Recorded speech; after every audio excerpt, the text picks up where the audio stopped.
इस कार्यक्रम के पुण्यार्चक हैं श्री रतन लाल जी, श्रीमती राजप्रभा, अशोक, ममता, आदित्य, रिद्धिमा, आकाश एवं विशाल सेठी कोलकाता, श्री सुनील जी, श्रीमती आशा जी, विक्की, श्रेया, सिद्ध एवं अद्विता, हैदराबाद। माता पिता श्रीमान रूपचंद जी, कमला जैन, दिनेश जैन, रेखा जैन, दिवेश जैन, दिशा जैन, गंगवाल परिवार, प्रवासी मुंबई, निवासी ब्यावर।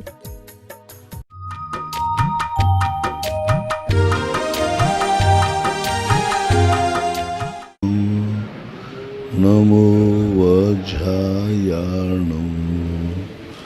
नमो लोये शवशाहुणं। पंच परमेष्ठी भगवान की जय हो। आचार्य श्री गुरुवर कुंद कुंद महाराज की जय हो। आचार्य श्री गुरुवर विद्यासागर महाराज की जय हो। मुनि पुंगव निर्यापक श्रीमान मुनि श्री सुधासागर जी महाराज की जय हो। परम पूज्य सागर जी महाराज जी की जय। विशाल जैन, सुलेखा जैन, पृथ्वीपुर जिला टीकमगढ़। आपकी जिज्ञासा है, मेरे इष्ट गुरुदेव के चरणों में बारंबार नमोस्तु। हमारे यहाँ एक पत्थर का मंदिर बन रहा है और पूरी समाज ने बड़े उत्साह के साथ उसको बनाना शुरू किया है, लेकिन आचार्य श्री के संग के कोई मुनिराज जी का हमें सानिध्य प्राप्त नहीं हुआ।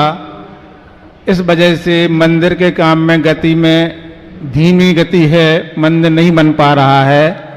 हम पूरी समाज वाले ऐसा कैसे पुण्य बढ़ाएं जिससे हमें मुनिराज का या आपका समागम मिले और मंदिर के काम में गति बढ़ जाए। नमोस्तु महाराज जी। साधु मंदिर के लिए सानिध्य नहीं देता है, साधु का सानिध्य होता है सो मंदिर बन जाता है। यानी आप साधु को नहीं चाह रहे हैं, अपने मंदिर को चाह रहे हैं। जिस दिन साधु को चाहेंगे उस दिन साधु मिल जाएगा।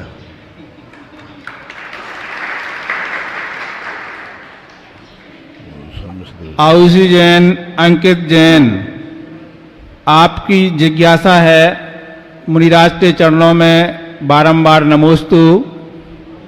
आपकी जिज्ञासा यह है कि मुनिराज जी, अभी तक हमने निर्यापकाचार का नाम तो सुना था, जो संलेखना के समय विशेष नाम लिया जाता है, लेकिन आचार्य भगवान ने अभी कुंडलपुर में या इसके पहले निर्यापक श्रमण बनाए हैं। इन दोनों में क्या अंतर होता है और इन शब्दों का क्या अर्थ है? ना तुम्हारे लिए अभी साधु बन रहे हैं, ना तुम समाधि ले रहे हो, इसलिए आपके कोर्स के बाहर है ये शब्द, इसलिए आपको पढ़ाने की समझने की जरूरत नहीं है। अपने अपने कोर्स के ही समझें, ये आपके कोर्स से बाहर है। मीनू जैन, लवली जैन, शिवली जैन, गुणा, इष्ट गुरुदेव के चरणों में बारंबार नमोस्तु। आपकी जिज्ञासा है, अगर कोई हमसे बहुत दूर है और हमारे प्रति नेगेटिव सोचता है, प्रतिकूल सोचता है, तो उसका हमारे ऊपर क्या प्रभाव पड़ेगा? आप प्रतिकूल न चलें, उसको प्रतिकूल सोचने दें। आप न सोचें कि वो हमारे प्रतिकूल है, और आप उसके प्रतिकूल हैं कि नहीं, अपनी छाती पे हाथ रखकर पूछें। यदि आप उसके प्रतिकूल हैं तो आप पर प्रभाव पड़ेगा, और अंतर चेतना से आप उसके प्रतिकूल नहीं हैं तो उसकी भावना करने से कुछ नहीं होता। कौआ के सोचने से कोई जानवर नहीं मरता है, ऐसा ध्यान रखें। संजय ड्यूरिया, चंदेरी, इष्ट गुरुदेव के चरणों में बारंबार नमोस्तु नमोस्तु नमोस्तु। हे गुरुदेव, आपकी जिज्ञासा है कि जब हमारे नगर में कोई मुनिराज जी या माता जी आ जाती हैं तो हम लोग उनके प्रवचन सुनने में और आहार देने में समय देते हैं, तो जिनेंद्र भगवान की पूजन हमें जल्दी जल्दी करना पड़ती है, कम समय दे पाते हैं, तो इससे हमारे लिए कोई दोष तो नहीं लगेगा? कृपया समाधान की कृपा करें। ध्यान में दोनों हैं, यथायोग पूर्णता नहीं छोड़ना चाहिए, कम बढ़ चलता रहता है। राजीव जैन सेवार्थी अमर पाटन। इष्ट गुरुदेव के चरणों में, मेरे आराध्य पूज्य वर गुरुवर के चरणों में कोट सा नमस्तु। हे गुरुदेव, आपकी जिज्ञासा है, माता के गर्भ संस्कार पर पूरा असर पड़ता है। सती अंजना के कोई गर्भ संस्कार नहीं हुआ था, फिर भी उनके हनुमान जैसा पुत्र हुआ। कृपया से बताने की कृपा करें। कैसे कहा कि आपने उस पर पूरे संस्कार नहीं हुए? अंजना ने वनवास के समय भी अपने जीवन को बिगड़ने नहीं दिया। उन्होंने इतने बड़े संकट आने पर भी धर्म ध्यान नहीं छोड़ा। उन्हें आने पर भी अपने जीवन के प्रति हताश नहीं हुए। उनके इतने संकट पर भी उन्होंने किसी को दोष नहीं दिया। निरंतर अपाय विचय विपाक विचय धर्म ध्यान किया। कौन कहता है कि जंगल में होने नहीं होने से उस पर संस्कार पड़े? अंजना ने भावनात्मक संस्कार दिए और उसी संस्कार की बदौलत है कि इन संघर्षों के बीच में वज्र शैल जैसे हनुमान जैसे ही महाशक्ति जन्म लेती है, ऐसा मानना चाहिए। वेदचंद जी पत्रकार, पेंडा रोड, छत्तीसगढ़। नमोस्तु महाराज जी। अकृत्रिम जिनालय जो हैं वो 100 प्रतिष्ठित होते हैं, अथवा उनका प्रश्न है कि उनमें सूर्य मंत्र दिया जाता है कि नहीं दिया जाता है, और इनकी रचना जो होती है वो धातु की होती है, पाषाण की। अनादिकाल से वो 100 प्रतिष्ठित हैं। अनादिकाल की कोई भी आदि अंत नहीं होता है, और वो सारी मूर्तियां रत्नमयी होती हैं, रत्नों की होती हैं, ऐसा शास्त्रों में वर्णन है। डॉक्टर मगन जैन, आष्टा, मध्य प्रदेश। पूज्य गुरुदेव के चरणों में बारंबार नमोस्तु। आपकी जिज्ञासा है, श्रुत ज्ञानावरण कर्म का विशेष क्षयोपशम कैसे होता है?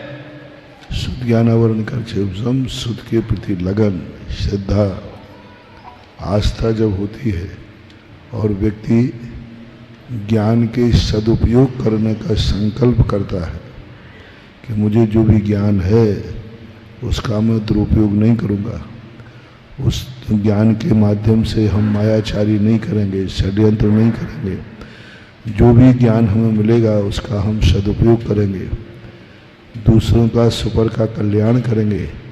ऐसी भावना के साथ जो ज्ञान प्राप्त करता है उसका क्षयोपशम दिन दूना रात चौगुना बढ़ता जाता है, और सद्ज्ञान को प्राप्त करने की जो ललक आत्मा में होती है वह कारण से उसका ज्ञान का क्षयोपशम बढ़ सकता है।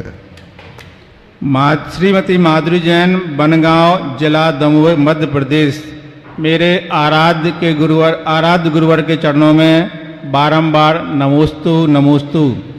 आपकी जिज्ञासा है, जब कोई लड़की की शादी हो जाती है तो शादी के बाद उसके कुछ चिन्ह समझ में आते हैं, जैसे कि मांग भरना, सिर के ऊपर बीच में, पैरों की उंगली में बिछोड़ी आदि पहनना, ये सब से चिन्ह बन जाते हैं, जिससे मालूम चलता है कि ये शादीशुदा है। और अगर ये नहीं होते हैं किसी महिला को ऐसा लगता है कि ये विधवा है। लेकिन आजकल की नई फैशन में बच्चियों ने जिस सब काम बंद कर दिए हैं, इससे उनके जीवन में क्या प्रभाव पड़ेगा? अब इस संबंध में कोई शास्त्रीय प्रमाण तो है नहीं। ये लोक व्यवहार के शास्त्र हैं, ये लौकिक परंपराएं हैं, कहीं कुछ हैं कहीं कुछ हैं। समाज जिस प्रकार की संस्कृति और संस्कारों को मान्यता दे देती है वही मान्य माने जाते हैं क्योंकि शास्त्रों में ऐसे कोई भी चिन्हों का वर्णन नहीं दिया कि ये चिन्ह होने पर यह इस प्रकार से माना जाए। ये सामाजिक परंपराएं जब उनके पति ने ही मान्यता दे दी, जब उनके सास ससुर ने मान्यता दे दी, माता पिता को ऐतराज नहीं है, तो फिर वह कौन सी परंपरा है जो अलग से लाई जाए। आज जिस प्रकार की वेशभूषा हैं ना तो माता पिता को ऐतराज है, ना पति को ऐतराज है, और ना सास ससुर को ऐतराज है, तो फिर आपको ऐतराज क्यों हो रहा है? धर्म कहता है ये सामाजिक परंपराएं हैं, समाज ऐतराज करे तो परंपरा बन जाएगी, नहीं करे तो नहीं बनेगी। इसलिए सामाजिक परंपराएं समय समय पर बदलती रही हैं। गजरा वंदना जैन भिलाई दिशाली इष्ट गुरुदेव के चरणों में बारंबार नमोस्तु। वैकृत शरीर और विक्रिया से बना हुआ शरीर, इन दोनों में क्या अंतर है? कृपया समाधान करने की कृपा करें। वैक्रियक शरीर जो होता है वो वैक्रियक नाम कर्म के उदय से होता है, और विक्रिया जो होती है औदारिक शरीर की विशेषता होती है। औदारिक शरीर से ही निर्माण होता है, उसकी 6 पर्याप्तियाँ होती हैं, इसकी 6 पर्याप्तियाँ नहीं होती। वो अपने आप में विक्रिया का वैसा उसको कर्म के उदय से मिलता है, और विक्रिया कर्म के उदय से नहीं, इच्छा करना पड़ती है। वैक्रियक शरीर के लिए इच्छा नहीं करना, अपने आप कर्म के उदय से मिलता है। वैक्रियक नाम कर्म होता है, और विक्रिया के लिए इच्छा करना पड़ती है। इच्छा करने से औदारिक शरीर विक्रिया रूप धारण कर लेता है, ऐसा माने। कानपुर से एक जिज्ञासा है। नमोस्तु मुनिराज जी, जब किसी को हमारी उन्नति नहीं सुहाती है और वो हमारी बुराई ही करते रहते हैं, ऐसे समय में हमें उनके प्रति किस प्रकार का व्यवहार करना चाहिए? आपकी उन्नति उनको, आपके मन में उनको नीचा दिखाने का भाव नहीं आना चाहिए। आपकी उन्नति उसकी अवनति पर आपको खुश नहीं होना चाहिए, यही तरीका है। और ज़्यादा परोपकार है, उसकी चिंता है, तो आप अपनी उन्नति मत करो, क्योंकि तुम उन्नति करोगे तो उसको ईर्ष्या होगी, इसलिए उन्नति मत करो। और क्या, अन्यथा एक ही भाव है कि हम उसके प्रति भी भाव करें कि जैसे हमारी उन्नति हुई है ऐसी उसकी भी उन्नति हो। पूज्यवर मानतुंग आचार्य महाराज ने श्री भक्तांबर में कहा कि उन्नतिवान व्यक्ति कौन है, धनवान व्यक्ति कौन है? जो अपने से नीचे है उसको अपने समान बनाने का भाव करता है, वही वास्तविक उन्नति वाला कहलाता है। जैन धर्म की विशेषता, विश्व के अंदर पहला एक जैन दर्शन है जो जितने भी उन्नति करने वाले हैं उनके अंदर यदि ये भाव है कि जिसकी उन्नति नहीं हो, हे भगवान इसकी भी उन्नति हो। दुनिया में जैन दर्शन पहला है कि जो जो भगवान बने उन भगवानों के अंदर एक ही भावना बाते हैं, जैसा मैं भगवान बना हूँ सारा संसार भगवान बना। जो मुनि बन गए हैं वे संसार को मुनि बनने का भाव करें, जो सुखी हैं वे संसार को सुखी होने का भाव करें, जो निरोगी हैं वे संसार को निरोगी होने का भाव करें, जो अमीर हैं गरीबों को भी अमीर होने का भाव करें। जिसके पास जो पुण्य का उदय है, जिसकी आंखें अच्छी हैं, सारा संसार नेत्र ज्योति अच्छी हो। है कि जो प्रतिमाएं होती हैं उनके केश श्याम वर्ण के होते हैं, आंखें श्वेत वर्णों की होती हैं, दांत श्वेत वर्ण के होते हैं, नाखून उसी रंग के होते हैं। जैसा शरीर का रंग होता है वैसे ही प्रतिमाएं होती हैं। लेकिन वर्तमान में एक ही पाषाण अथवा धातु की प्रतिमाएं बनती हैं, उनमें नाक केश आदि एक ही रंग के होते हैं। ऐसा क्यों है कि अकृत्रिम जो प्रतिमाएं होती हैं उनका वर्ण इस प्रकार का और वर्तमान में जो प्रतिमाएं हैं इस प्रकार की? वो अकृत्रिम प्रतिमाओं में नेचुरल रूप से जो प्रकृति का जहाँ जिस कलर चाहिए उसी कलर का पत्थर तद्रूप वर्णन करता है। यदि ऐसा पत्थर हमें मिल जाए कि आँखों के स्थान पर उतने स्थान काला मिले, 1 इंच भी इधर उधर नहीं, होठों के स्थान पर उतना ही मिले ना, तो आज ये संभव नहीं। अलग से उसको डिजाइन बनाना परिग्रह के अंतर्गत आता है। उसको काट करके इनले करना इनले करके फिर आँख बनाना, नाखून बनाना, वो परिग्रह के अंतर्गत आएगा। पेंट से बनाना परिग्रह के अंतर्गत आएगा। इसलिए अकृत्रिम चैत्यालयों में तो अनादिकाल से उस पाषाण ने ऐसा ही रूप धारण किया है कि जहाँ जो कलर चाहिए था वह नेचुरल रूप से कलर बना हुआ है। शरीर का कलर नेचुरल रूप से कैसा भी हो तो वह परिग्रह की कोटि में नहीं आता। और आज ऐसा पत्थर मिलना असंभव है। इसलिए अकृत्रिम चैत्यालयों का स्वरूप तो ठीक है, हम वर्तमान में ऐसा स्वरूप करेंगे तो मूर्ति सदोष मानी जाएगी, क्योंकि हमें अलग से लाके करना पड़ेगा। अब हमारे बीच में ज्येष्ठ श्रेष्ठ मुनि पूज्य सागर जी महाराज, जो कि श्रेष्ठ निरापक श्रमण योग सागर जी महाराज के पास निकट रहते हुए अब पूज्य निरापक श्रमण सुधा सागर जी की निकट आए हैं। अब मैं उनसे निवेदन करता हूं कि अब वो अपनी शंका को महाराज के सामने रखें। पूज्य मुनिराज के चरणों में बारंबार नमोस्तु नमोस्तु नमोस्तु। मुनिश्री जी आचार परमेष्टि के मूल गुणों में 10 धर्म आते हैं। सामान्य मुनि भी उनका पालन करते हैं, लेकिन अष्टांग का पर्व का मुनियों के जीवन में क्या महत्व है, कृपया बताने की कृपा करें। मुनियों के संबंध में 2 परंपराएं मिलती हैं, एक श्रावक की और एक मुनियों की। मुनियों का, श्रावकों का जीवन सदा आरंभ और परिग्रह से युक्त रहता है। इसलिए आरंभ और परिग्रह के विमोचन के लिए उनको कोई पर्व कहे गए।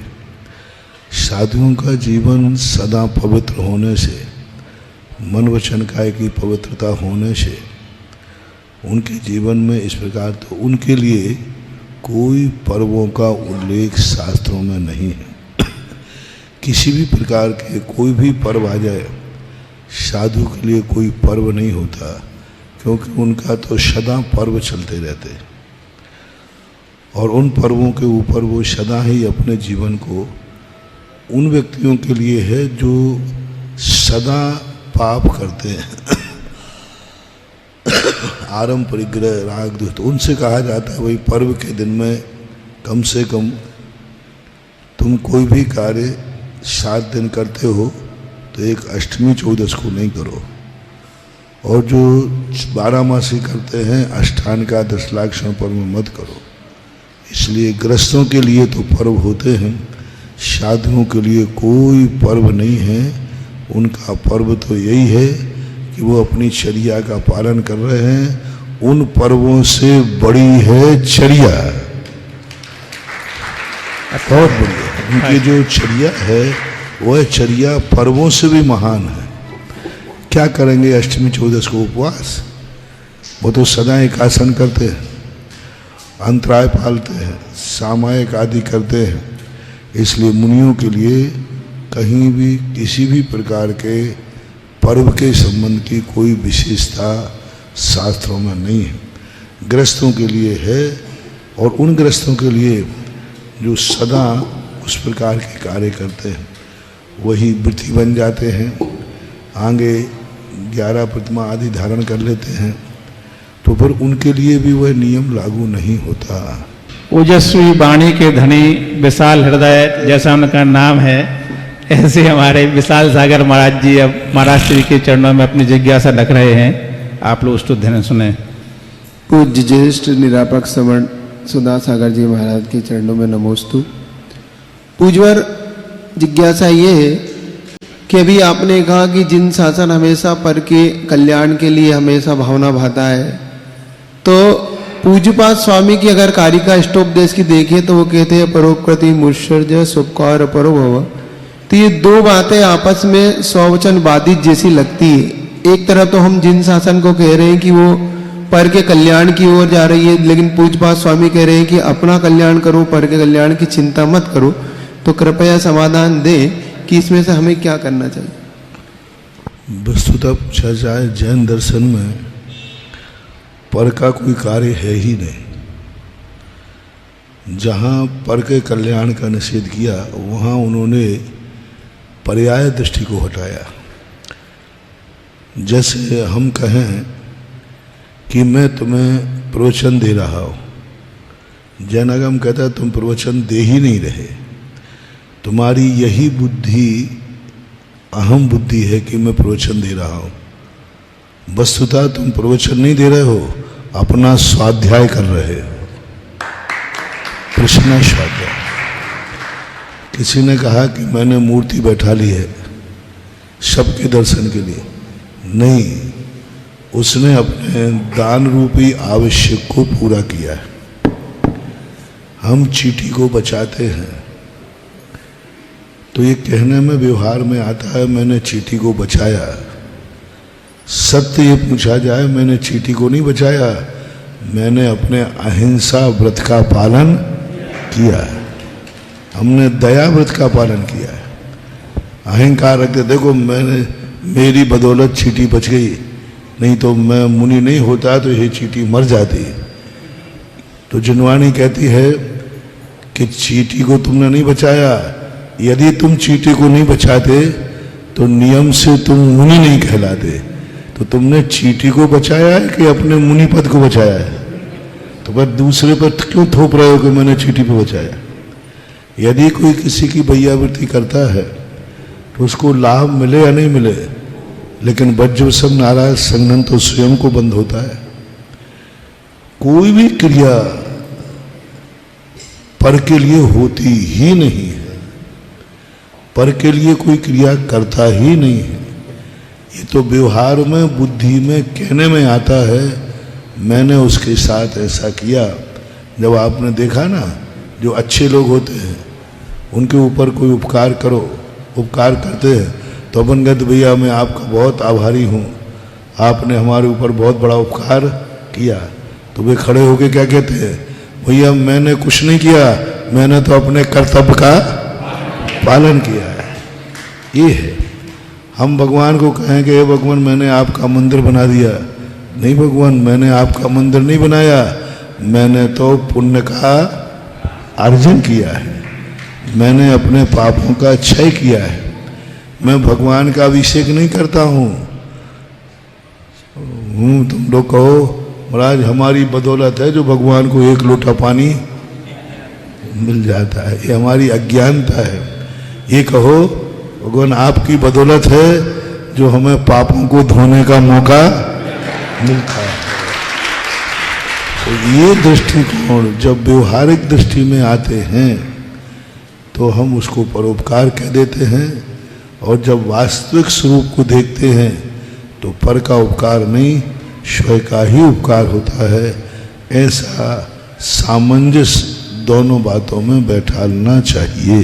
सरल समर्पित हमारे मुनि श्री धवल सागर जी महाराज अब मुनि श्री के चरणों में अपनी जिज्ञासा रख रहे हैं। पूज्य मुनि पुंगव सुधा सागर जी महाराज के चरणों में मेरा बारंबार नमोस्तु। महाराज श्री जी एक श्लोक आता है, देव पूजा गुरु पास्ति स्वाध्याय संयम तपश्च दानश्चेति श्रावका नाम षटकर्माणि दिने दिने।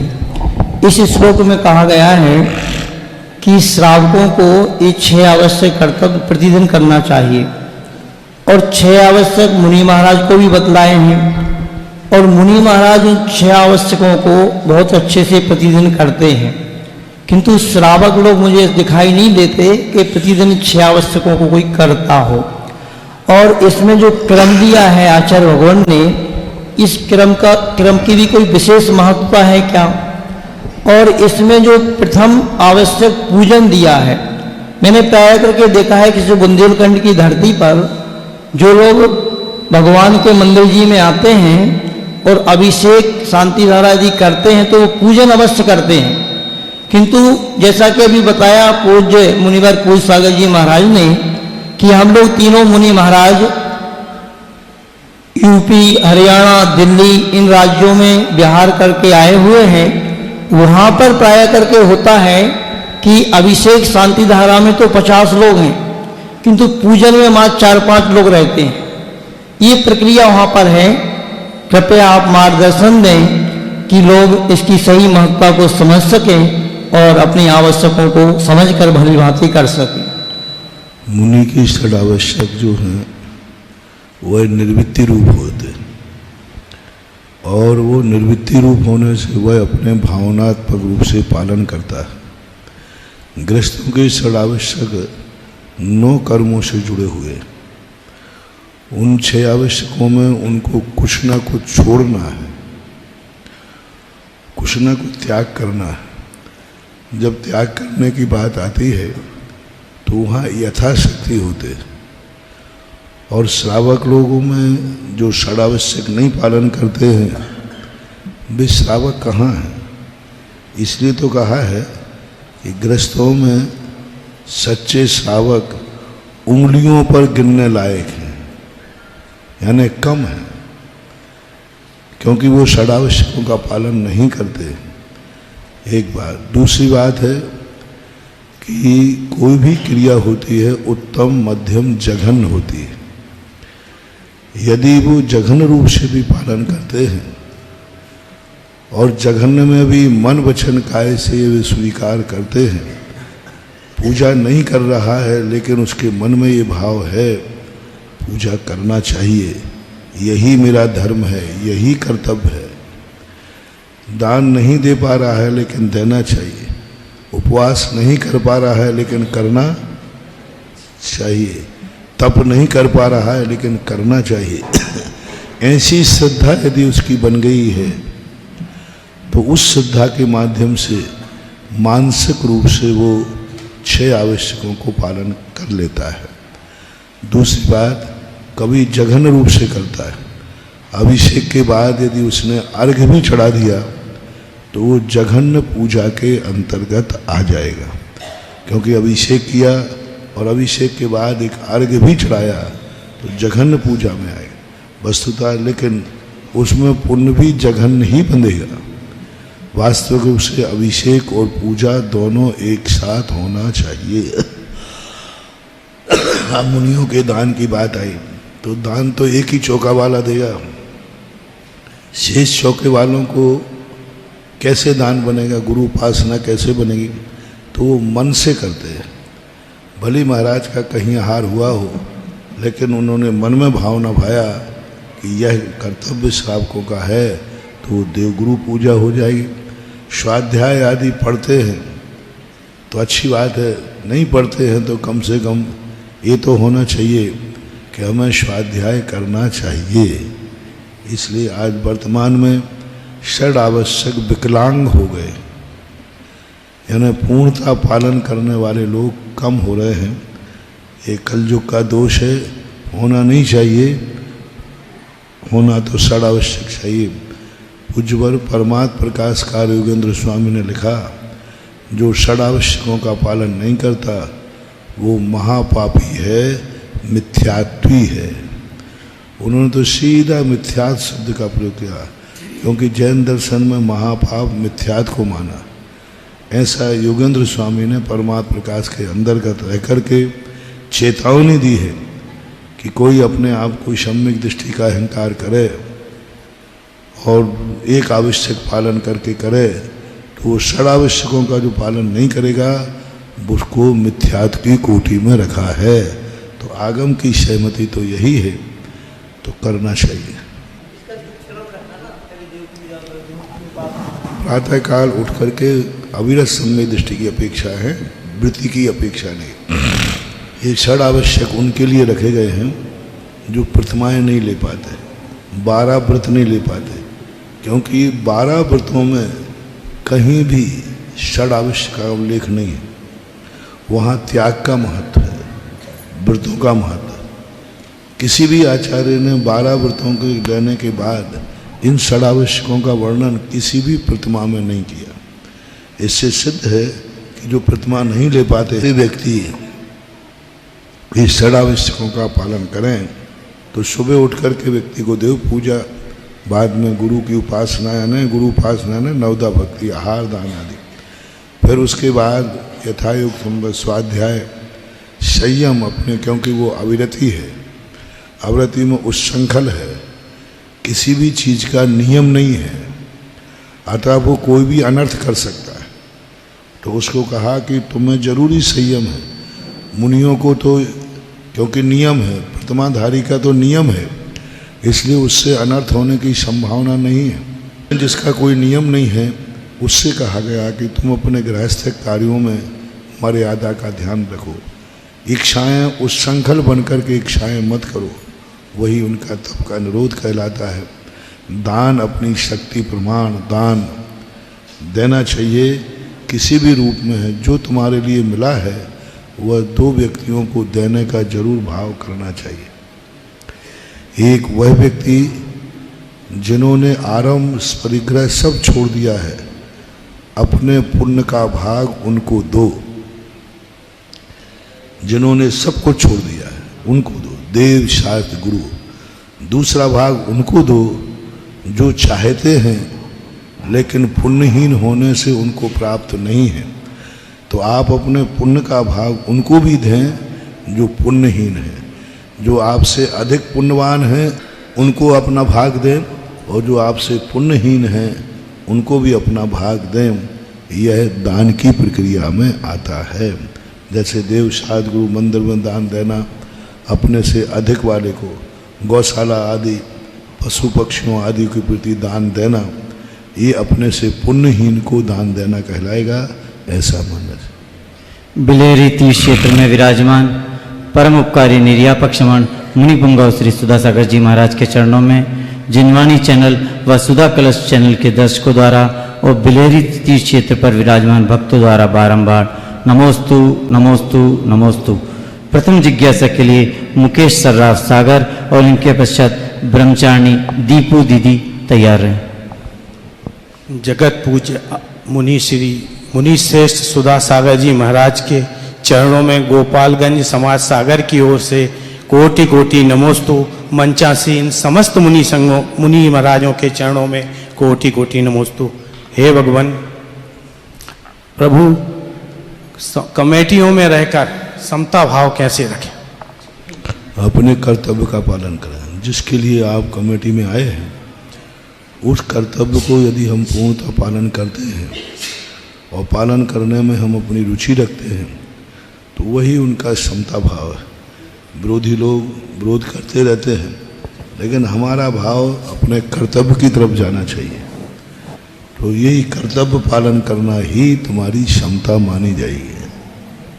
नमोस्तु। ब्रह्मचारिणी दीपू दीदी और इनके पश्चात विकास जैन पन्ना तैयार है।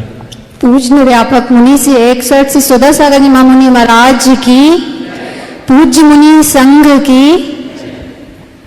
महाराज जी, हमारा प्रश्न है कि गुरु का मिलना सौभाग्य, गुरु आज्ञा मिलना भाग्य और गुरु आज्ञा का पालन करना अहोभाग्य। इस दुर्लभ गुरु आज्ञा का पालन हम पूरे समर्पण के साथ किस प्रकार से कर सकते हैं?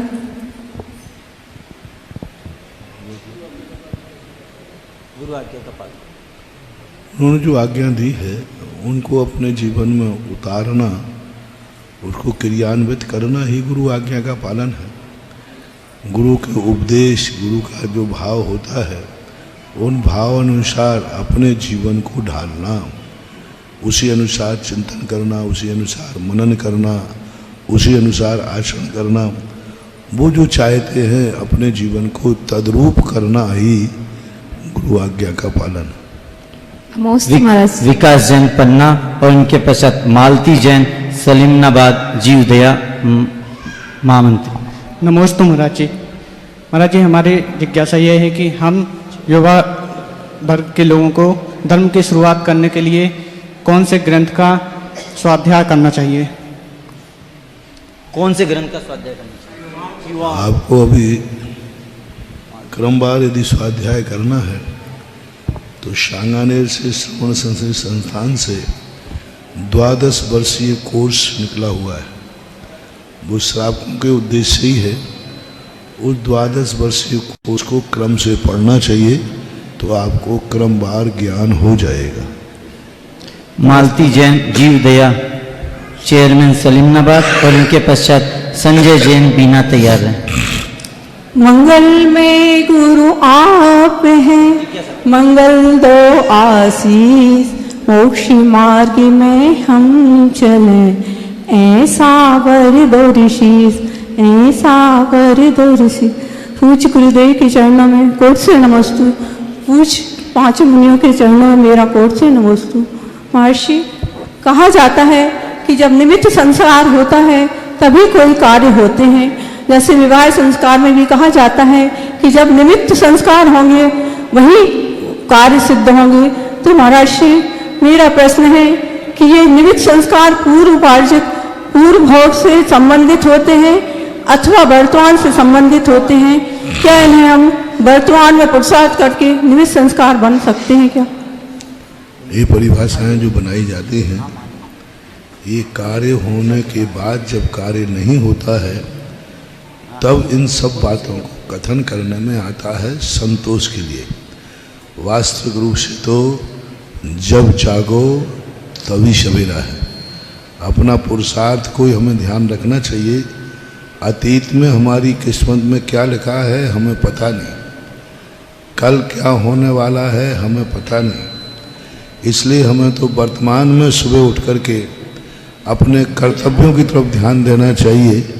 और वो कर्तव्य में जब हम सही निष्णात हो जाएं तो कई बार कर्म की लिखी हुई लकीरें भी बदल जाती हैं। इसलिए अपना पुरुषार्थ, जब हम पुरुषार्थ में फेल हो जाते हैं तब ये सोचना चाहिए हमारी किस्मत में ऐसा ही लिखा था, पुरुषार्थ करने के पहले नहीं।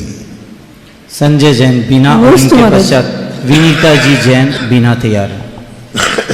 चिड़ियों की चहचहाट सूर्योदय की लालिमा से है, कोयल की कूक आम के वृक्ष पर भोर से लदी डालियों से है, मोर का नृत्य मेघों से बरसते पानी की बूंदों से है। समस्त व्यक्तियों के जीवन में उत्साह, आनंद और वैराग की भावना परम पूज मुनि पुंगव श्री सुधा सागर महाराज श्री की अमृतमय वाणी से है, अमृतमय वाणी से है। परम पूज आराध्य गुरुवर मुनि पुंगव श्री सुधा सागर जी महाराज श्री के चरणों में मैं संजय जैन बीना, संजय स्टोर परिवार बीना, सकल जैन समाज बीना की ओर से नमोस्तु नमोस्तु नमोस्तु। गुरुवर, मेरी जिज्ञासा है कि जब भगवान के अभिषेक पूजन से निकाचित कर्मों का क्षय हो जाता है, लेकिन जीवन में कभी क्रोध के तीव्र आवेश में पारिवारिक, सामाजिक या रिश्तेदारियों में किसी से अपन कुछ ऐसा अपशब्द कह देते हैं जिससे अपन को बाद में पश्चाताप होता है, उन कर्मों का क्षय किस प्रकार से करें प्रभु जी? देखो, भगवान की पूजा मात्र से नहीं, पूजा के प्रति तद्रूप भाव हो। दर्शन तो सभी करते हैं, लेकिन दर्शन करते समय वो परमार्थ दृष्टि हो, परमात्मा के साथ एकाकार हो। परमात्मा जिसके लिए मंदिर में बैठे हों या परमात्मा जिसके लिए उपदेश देते हैं, तद्रूप हमारे परिणाम हों, तब निधत निकाचित कर्म बंद होते हैं। यदि हम आर रोज ध्यान लेकर के भगवान का दर्शन करते, दर्शन मात्र से नहीं, दर्शन की एक विधि है। ऐसा तीव्र भाव आवे भगवान का दर्शन करते समय, बंदे तद्गुण लब्धे, मैं प्रभु आपका दर्शन आप जैसा बनने के लिए कर रहा हूँ। ऐसा तीव्र भाव, एकाग्र भाव जब अंदर से आता है तब निधत निकाचित कर्मों का क्षय होता है। रही बात समाज व्यवहारिक गलतियों में, तो व्यवहारिक गलतियाँ एक तरफ से नहीं होती, सामने वाला भी यदि इसके लिए तैयार हो तो हो सकता है, अन्यथा अपनी तरफ से क्षमा भाव रखना ही अपना कर्तव्य है। जैसे पारसनाथ स्वयं क्षमा भाव रखते रहे, 10 भवों तक कमट अपनी तरफ से बैर बनता रहा, उसको रोकने का अधिकार या कोई मंत्र अपने शास्त्रों में नहीं है। हमारे स्वयं के रुकने की तो साधना है, दूसरे रोकने का मंत्र हमारे यहाँ नहीं है। नमस्ते। विनीता जी जैन बीना और इनके पश्चात अमित जैन हिसार तैयार है। प्रत्यक्ष विराजमान पंच ऋषि राजों के चरणों में मेरा आत्मिक कोटि कोटि नमोस्तु। गुरुदेव, भारतवर्ष की समस्त पाठशाला के शिक्षक शिक्षिकाओं की तरफ से ये जिज्ञासा रखना चाहती हूँ कि हम ऐसा कैसा पुरुषार्थ करें, कैसे बच्चों को संस्कारित करें कि हमारा जो आचार्य का गुरुकुल है वह प्रतिपल परिवर्धित होता रहे और शमन संस्कृति धर्म संस्कृति को हम निमित्त ऐसे बने कि पुण्यार्जन करके उसका परिवर्धन करते रहें। नमोस्तु गुरु। पाठशालाओं में जो शिक्षा दी जाती है उस शिक्षा को उनके जीवन से जोड़ें। लोग, बच्चे, परिवार ये समझने लग जाएं जैसे बच्चे पढ़ाई कराते हैं तो परिवार वाले समझते हैं, बच्चा भी समझता है कि यह पढ़ाई मुझे करना ही पड़ेगी, यदि मैं नहीं करूँगा तो मेरा जीवन सुखी नहीं होगा, मेरा जीवन, मेरा परिवार सुखी नहीं होगा। ऐसी भावना के साथ व्यक्ति लौकिक शिक्षा पढ़ता है। तो हमें भी धार्मिक ज्ञान को इस ढंग से प्रस्तुत करें कि उन बच्चों में, परिवार को ऐसा महसूस हो जाए कि यदि ये धार्मिक शिक्षा हम प्राप्त नहीं करेंगे तो ना मैं और मेरा परिवार कभी सुखी नहीं हो सकता, उसके जीवन का सुख प्राप्त है। ऐसी कला के द्वारा यदि हम शिक्षा दें, जब तक कोई भी जिन वस्तु को, क्रिया को व्यक्ति जीवन का अंग नहीं बनाएगा तब तक वो क्यों पढ़ेगा, क्यों मंदिर आएगा। इसलिए उनके जीवन का अंग बन जाए कि जैसे संसार की शिक्षाएं जीवन का अंग हैं, ऐसे ही परमार्थ की शिक्षा भी जीवन का अंग है। ऐसा हमें प्रयास करना चाहिए। अमित जैन हिसार और इनके पश्चात कोमल बाकलीवाल कलकत्ता तैयार है। पूज्य गुरुदेव के चरणों में समस्त दिगंबर जैन हिसार हरियाणा की तरफ से नमोस्तु नमोस्तु नमोस्तु।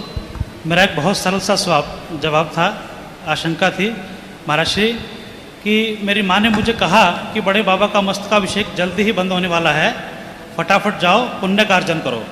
तो महाराज श्री चरणों का अभिषेक करने में और मस्तकाभिषेक करने में, मेरे पुण्य में, कोई अर्जन में, गाढ़ेपन में फर्क आता क्या?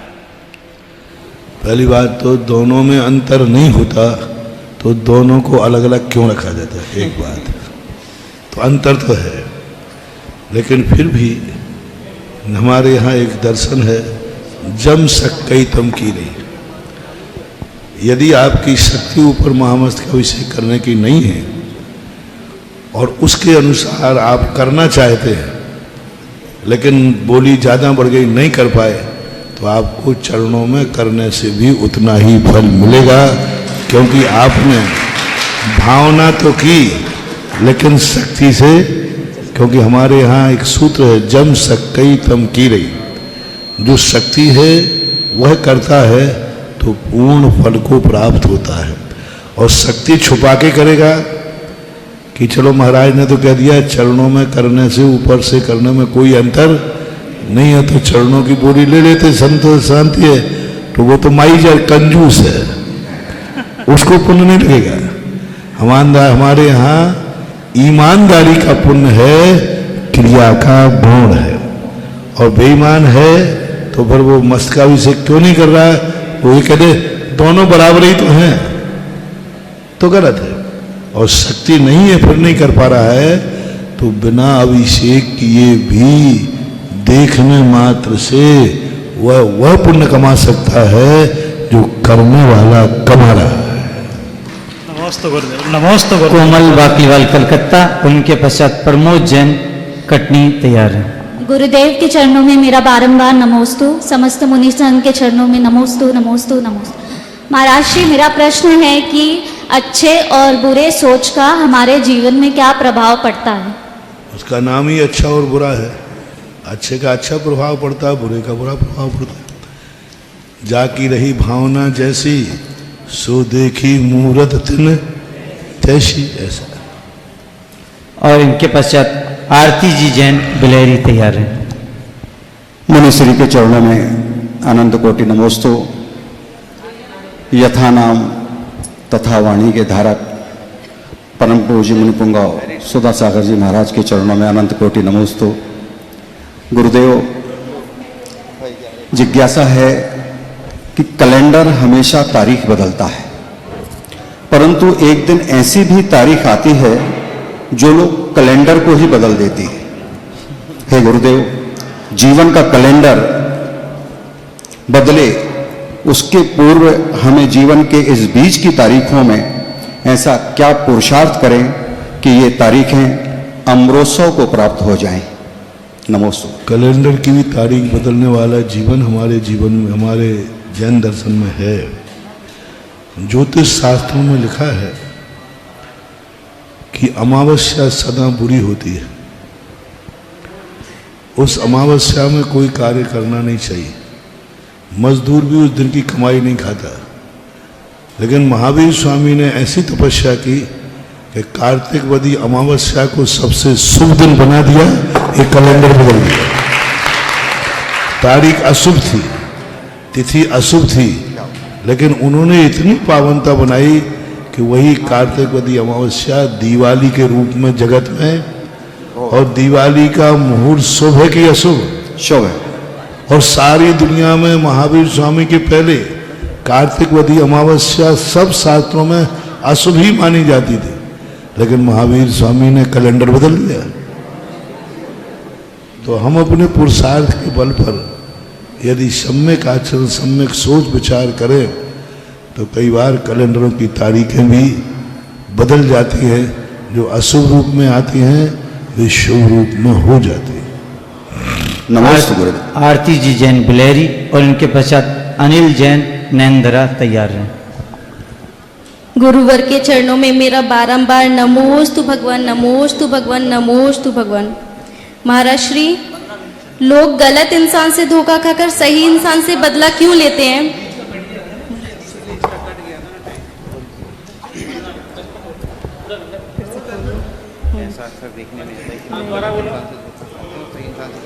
मुनिवर के चरणों में मेरा बारंबार नमोस्तु भगवान, नमोस्तु भगवान, नमोस्तु भगवान। महाराज श्री, मेरा प्रश्न है कि लोग गलत इंसान से धोखा खाकर सही इंसान से बदला क्यों लेते हैं?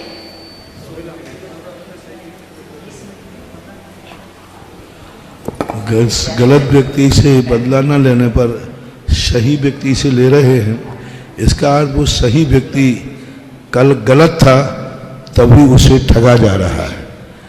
क्योंकि वर्तमान का कारण ही नहीं है, अतीत में की हुई ठगी वर्तमान में यदि वो सही भी हो जाए तो कर्म उस सही व्यक्ति को ढूंढ लेता है। यदि अपराध करने के बाद कोई व्यक्ति अच्छे सत्संग में जाके सत्संग के बीच में बैठ जाए तो पुलिस वाले वहाँ से भी उठा करके ले आते हैं, क्योंकि आज भली वो सत्संग कर रहा है लेकिन वो अतीत में अपराध करके आया है। इसलिए सही व्यक्ति को ये सोचना पड़ेगा कि हमने आज नहीं लेकिन अतीत में कोई गलत किया है, तभी कोई व्यक्ति मुझे ठग रहा है या बदला ले रहा है। नमोस्तु महाराज श्री। नमो। अनिल जी जैन नैनदरा और इनके पश्चात कृतिका जैन नागपुर तैयार हैं। परम उपकारी ज्येष्ठ श्रीमण मुनि श्री सुधा सागर जी महाराज के चरण में सकल दिगंबर जैन समाज सागर का कोटि कोटि नमोस्तु। पूज्य मुनि संघ के चरण में कोटि कोटि नमोस्तु। सर्वप्रथम भगवान पूरी सागर जैन समाज की ओर से बारंबार निवेदन है कि आपके पावन चरण कि हम सागर के लोगों को बहुत प्रयास है, आचार्य भगवंत के आशीर्वाद से विश्व का सर्वश्रेष्ठ जनालय सर्वतोभावी जनालय सागर में बनने जा रहे हैं और वहाँ पर आपके चरण पड़े, ऐसी आपसे निवेदन है। पूज्य मुनिवर, अच्छे कार्य करे होते हुए भी यदि परेशानियाँ बढ़ते ही जा रही हों तो इनसे कौन से कर्मों का उदय माना जाए, उनसे कैसे कहा ना, अतीत में कुछ कर्म ऐसे होते हैं जो हम वर्तमान को अच्छा करते हैं, फिर भी अतीत में पड़े हुए कर्म अपने जीवन में आ जाते हैं। क्योंकि अपन को वर्तमान पता है, अपन को अतीत पता नहीं कि हम अतीत में कितने गंदे थे। तीर्थंकर को अपन जानते हैं कि अपने वर्तमान में वो कितने पवित्र हैं, लेकिन अतीत में वो उन्होंने कितना गंदा कार्य किया ये अपन नहीं जान पाते।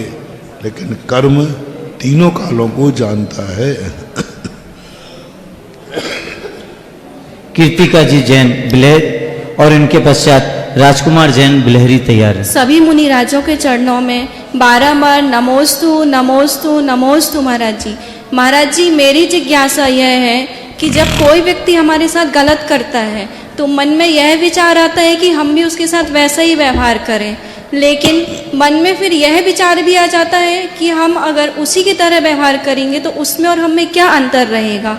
तो महाराज जी, हम ऐसा क्या करें कि हमारे मन में उसके प्रति, गलत व्यवहार के प्रति भी विकल्प ना आए। क्योंकि गलत व्यवहार यदि वो कर रहा है और हम भी गलत करेंगे तो यही सोचना चाहिए उसमें और मेरे में क्या अंतर है। वो यदि अज्ञानी है और गलत कर रहा है तो हम भी वही करेंगे तो हम भी अज्ञानी मानेंगे, ऐसा सोचना चाहिए। राजकुमार जी जैन बिलेरी और अंतिम जैन लेट हो जाते हैं। जिनवाणी के ज्ञान ते सुजलो कालो नमोस्तु महाराज। मस्तक धरू सदा दे दो।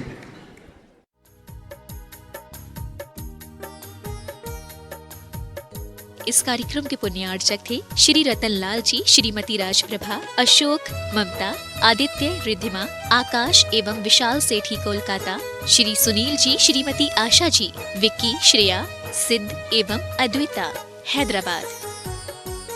माता पिता श्रीमान रूपचंद जी, कमला जैन, दिनेश जैन, रेखा जैन, दिवेश जैन, दिशा जैन, गंगवाल परिवार प्रवासी मुंबई निवासी व्यावर।